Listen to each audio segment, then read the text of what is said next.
Now I want to bring in the author of Can Trust Will? Hiring for the Human Element in the New Age of Cybersecurity, Leeza Garber. Leeza, this new facial scan thing, it scares the hell out of a lot of people, myself included. I mean, are there any constitutional safeguards against this kind of stuff?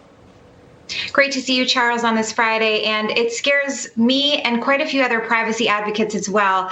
ID.me was just recently, just a few months ago, called by Forbes a startup, even though it's been around for 12 years and it's supposedly worth $1.5 billion.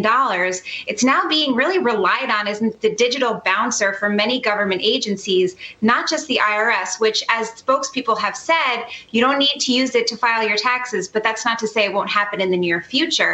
There are different departments that already use it. And as we know, biometrics, which can be a facial scan or your fingerprint or even the sound of your voice, are irreplaceable. So to put all of our faith in one entity to hold on to and protect its information should scare us. Yeah.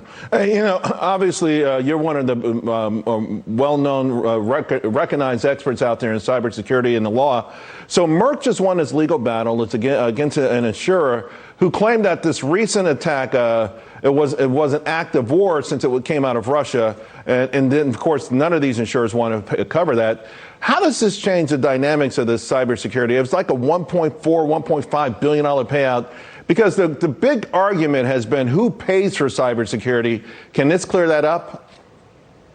This is a problem, and the problem also with cases like this, and we'll keep seeing more and more, they help illustrate and define different pieces of the puzzle, but we don't get the whole picture yet. And that's part of the problem here. The internet has been around for over 30 years, but the laws are just as old, and we don't see that evolution happening fast enough. That's why big tech is now running into many obstacles with antitrust issues. We're seeing cyber warfare only recently being defined.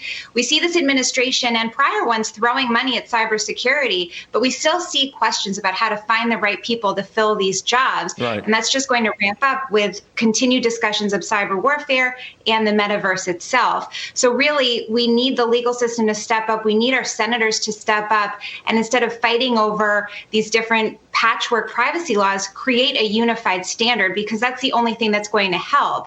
And we also need to make sure that people in power understand what cybersecurity is and the ability to be proactive. Yeah, well, proactive is not a word I associate with cybersecurity. Maybe that's why those stocks have done so well. Always appreciate you coming in and clearing this stuff up for it, Leeza. Thank you, Charles.